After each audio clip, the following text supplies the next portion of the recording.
جو یہ کہتی ہے کہ عورتوں کے لیے سب سے خراب دھرم، سب سے خراب دین اسلام ہے، کیونکہ اسلام عورت کو قید کر دیتا ہے، عورت کو پاؤں کی جوتی بنا دیتا ہے، جیسے قیدی جیل کے اندر ہوتا ہے عورت جیل کے اندر رہتی ہے۔ یہ پروپیگنڈا ہم سب کی نظروں کے سامنے۔ میری تقریر کا جو موضوع ہے اس کا تعلق خواتین سے ہے۔ نبی اکرم صلی اللہ علیہ وسلم گزر رہے ہیں، کچھ عورتیں موجود تھیں، اللہ کے نبی صلی اللہ علیہ وسلم وہاں پر رکے جہاں پر عورتیں تھیں، اور آپ نے عورتوں کو خطاب کیا یا معشر النساء۔ وہاں کوئی مرد نہیں ہے، کوئی آدمی نہیں ہے، صرف عورتیں ہیں۔ آپ نے فرمایا یا معشر النساء تصدقنا، اے عورتوں کی جماعت زیادہ سے زیادہ صدقہ کیا کرو، کیونکہ میں نے جہنم کے اندر تمہاری تعداد کو سب سے زیادہ دیکھا ہے۔ تو اس سے معلوم یہ چلا کہ کچھ نصیحتیں عورتوں کے لیے بھی ہر پروگرام کے اندر اسپیشل ہونا چاہیے، عورتوں کے تعلق سے بھی کچھ نہ کچھ باتیں ہونی چاہیے۔ ہم بچپن سے یہ سنتے آئے ہیں، دیکھتے آئے ہیں میڈیا کے ذریعے، اور خاص کر کے مغربی میڈیا کے ذریعے، جو یہ کہتی ہے کہ عورتوں کے لیے سب سے خراب دھرم، سب سے خراب دین اسلام ہے،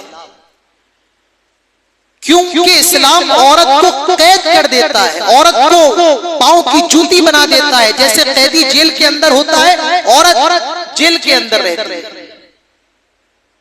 یہ پروپیگنڈا ہم سب کی نظروں کے سامنے، لیکن جب آپ حقیقت معلوم کریں تو حقیقت یہ ہے کہ یہ بات 100% غلط ہے، بلکہ حقیقت یہ ہے کہ اسلام نے جو مقام عورتوں کو دیا ہے، دنیا کے کسی مذہب نے، کسی دھرم نے، کسی دین نے، کسی سماج نے، کسی سبھیتا نے، کسی تہذیب نے وہ مقام نہیں دیا ہے جو مقام اسلام نے عورت کو دیا ہے۔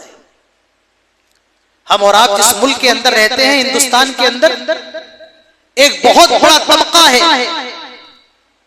ان کی یہاں عورتوں کی عزت یہ تھی کہ جب کسی کا پتی مر جاتا تھا اور جب چتا کو آگ دی جاتی تھی تو اس کی زندہ بیوی کو بھی آگ میں دھونک دیا جاتا تھا کہ جب تیرا پتی مر گیا تو تجھے بھی زندہ رہنے کا کوئی ادھیکار نہیں ہے۔ یہ عورتوں کی عزت تھی، اسے ستی پرتا کہا جاتا تھا۔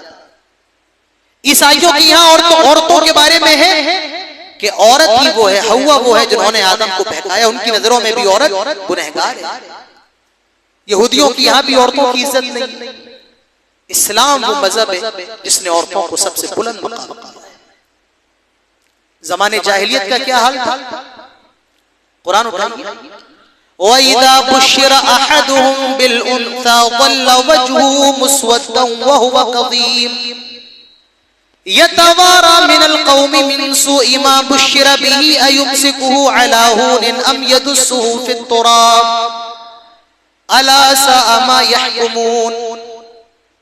یہاں ہندو اپنی عورتوں کو زندہ چتا میں جلا دیتے ہیں، عیسائی عورت پر بلیم کر کے کہتے کہ آدم کو بہکانے والی حوا۔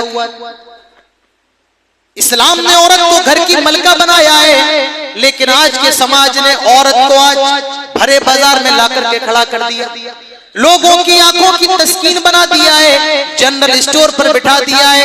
اسلام نے تو ملکہ بنایا تھا، لیکن آج دنیا نے اس کو بیڑی کے بنڈر پر اس کا فوٹو چپکا دیا ہے، صابن پر اس کی پکچر چپکا۔ جب تک صابن پر بھی عورت کی تصویر نہ ہو وہ صابن نہیں بکتا۔ اسلام نے کیا مقام دیا؟ پہلے زمانے جاہلیت کا ذرا منظر دیکھیں۔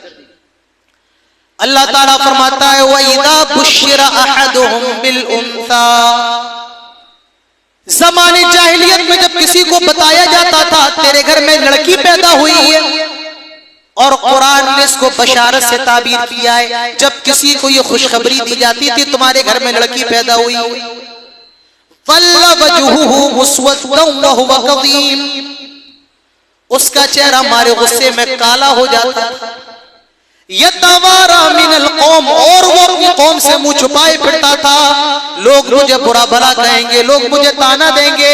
یتوارا من القوم من سوء ما بشر به ایمسکہ علی ہون ام یدسہ فی التراب، اور وہ سوچتا تھا کہ ذلت کے ساتھ اپنی بچی کو پالے یا زمین میں دفن کر دے. الا ساء ما یحکمون، وہ بہت برا فیصلہ کرتے تھے.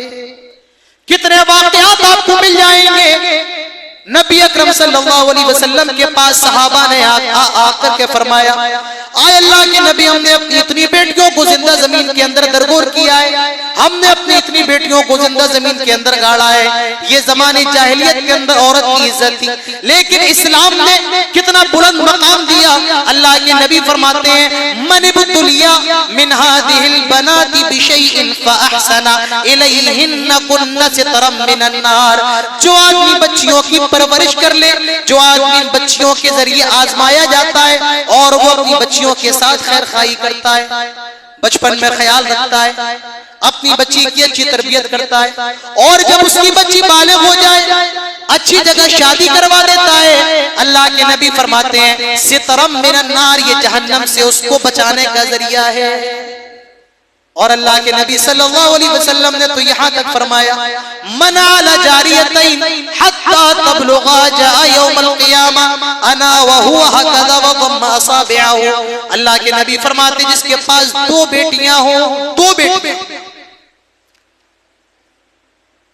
حتی تبلغا جاء یوم القیامہ، اور وہ بالغ ہو جائے، اچھی پرورش کر لے، اچھی جگہ شادی کر دے. اللہ کے نبی ایسے باپ کے بارے میں فرماتے ہیں، ایسا باپ اور اللہ کے نبی قیامت کے دن اتنے زیادہ قریب ہوں گے.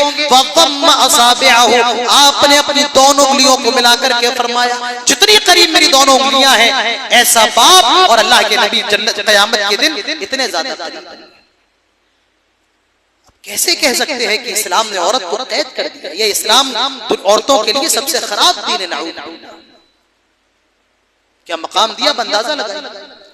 ارے ہمارے نبی صلی اللہ علیہ وسلم نے تو عورت کے بارے میں فرمایا یہ شیشے کی طرح ہے. جس طریقے سے شیشے کا بڑا اہتمام کیا جاتا کہیں یہ ٹوٹ نہ جائے، عورت کا بھی اتنا اہتمام کیا جائے.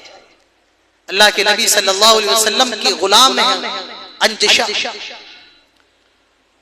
یہ ایک اونٹ کی نکیل تھامے ہوئے ہیں، اور اونٹ پر غالباً امہات المومنین بیٹھی ہوئی ہیں یا کچھ مسلمان عورتیں بیٹھی ہوئی ہیں. وہ تھوڑا سا چلاتے تو اونٹ تیز تیز بھاگنے لگتا.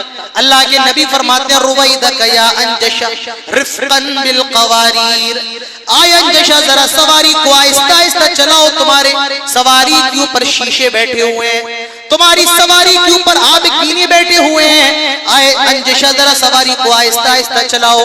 نبی اکرم نے عورت کے بارے میں فرمایا کہ یہ شیشہ ہے، جس طریقے سے شیشے کی حفاظت ہوتی ان کی بھی حفاظت کی جائے، کہیں یہ ٹوٹ نہ جائے، کہیں ان کو کھروچ نہ آ جائے، کہیں ان کو کوئی توڑ نہ ڈالے. میرے بھائیوں اندازہ لگا سکتے ہو، بہت سی مثالیں، بہت سی دلیلیں، شاید 2 گھنٹے کا وقت بھی نہ کافی ہو. عورتوں کو اسلام نے کتنی عزت دی ہے، کتنا مقام دیا یہ بتانے کے لیے.